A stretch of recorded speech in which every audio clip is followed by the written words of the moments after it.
শাবাশ বাংলাদেশ, শাবাশ বাংলাদেশের ছাত্র জনতা। আমরা এই অর্জনটাকে আর অনেক দূর নিয়ে যেতে চাই। আসসালামু আলাইকুম। 2024 সালের এইচএসসি শিক্ষার্থী বন্ধুরা, দেখো তোমাদের একটা আপডেট চলে আসছে। স্থগিত হওয়া এইচএসসি পরীক্ষা শুরু হবে কমপক্ষে 1 মাস পরে। দেখো, ডক্টর মোহাম্মদ ইউনূস তোমাদের শিক্ষা বোর্ডের দায়িত্বে আছে, এখন শিক্ষামন্ত্রী হিসেবে তাকে ধরে নিতে পারো। এই আপডেটটা আসছে 11ই আগস্ট 3:30টার সময়, বিকেল 3:30টায়। এখন এটি সর্বশেষ একদম আপডেট। এখানে কেন বলা হয়েছে যে তোমার স্থগিত এইচএসসি পরীক্ষা 1 মাস পরে, কারণ হচ্ছে তোমরা চাচ্ছ অটো পাস, এদিকে শিক্ষা বোর্ড বলছে 1 মাস পরে এইচএসসি পরীক্ষা নেওয়া হবে। কারণ ডক্টর মোহাম্মদ ইউনূস তিনি হচ্ছেন একজন জীবন্ত যে লিজেন্ড বলা যায়, কিংবদন্তি বলো তোমরা যেটাকে। এখন সেই কিংবদন্তি তো পারে না তোমাদের অটোপাস দিয়ে তোমাদের জীবনটাকে কলঙ্কিত করতে। দেখো, যারা অটোপাস করেছিল এর আগে তাদেরকে অনেকেই অটোপাস বলে কত অপমান করে। এখন তোমরা বলতে পারো যে তোমাদের সময় নষ্ট হচ্ছে, সেই সময় তোমরা অন্য কিছু করো, একটা স্কিল তৈরি করো, কিংবা এই মুহূর্তে কোনো স্কিল তৈরি করাটাও তোমাদের জন্য হবে খুব বোকামি। তোমাদের এখন উচিত টুকটাক ছোটোখাটো তুমি যেটাই দুর্বল আছো, যেই পরীক্ষায় তুমি মেডিকেলে পরীক্ষা দিলে কিংবা যদি ভার্সিটির পরীক্ষা দাও, যেই সাবজেক্টে তুমি একটু দুর্বল আছো সেই সাবজেক্টগুলো এনে পড়া শুরু করো, আর পাশাপাশি এইচএসসির পরীক্ষা পড়তে থাকো।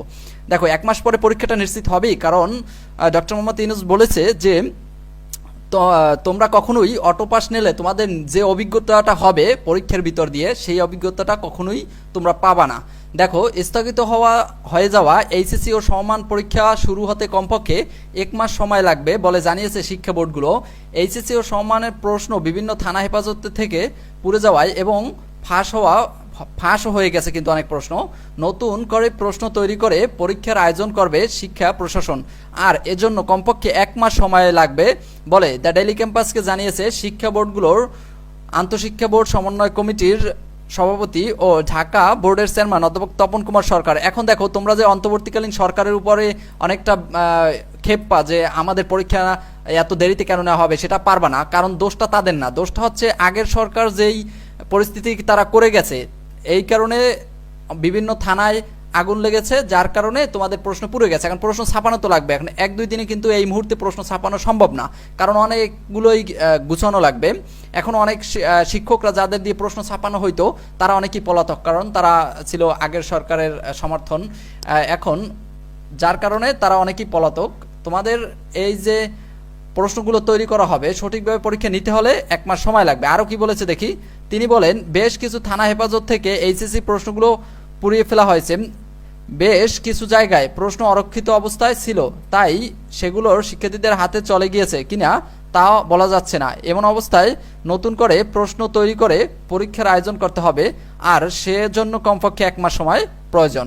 বিষয়টা বুঝতে পারছো, সহজে আমি তুলে ধরলাম আর সহজে বুঝে নাও। আর অর্থাৎ তোমাদের একটু 1 মাস অন্তত পক্ষে, কিন্তু তার আগেও যদি গুছাইয়ে ফেলতে পারে বোর্ডগুলো যে সবার তার আগে প্রশ্ন তৈরি করা হয়ে গেছে, তাহলে তো আবার একটা নোটিশ দিয়ে বলে দিবে যে প্রশ্ন তৈরি হয়ে গেছে, এখন পরীক্ষা নিব আমরা।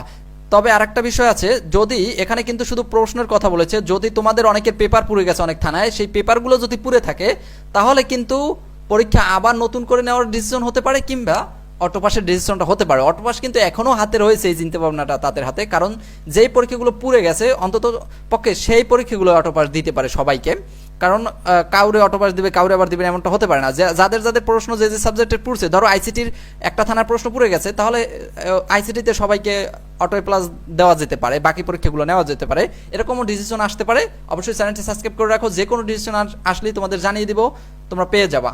তাহলে চ্যানেলটি সাবস্ক্রাইব করা থাকলে তুমি সেই যে যদি অন্য কোনো ডিসিশন নেয় তারা সেটাও তুমি পেয়ে যাবা।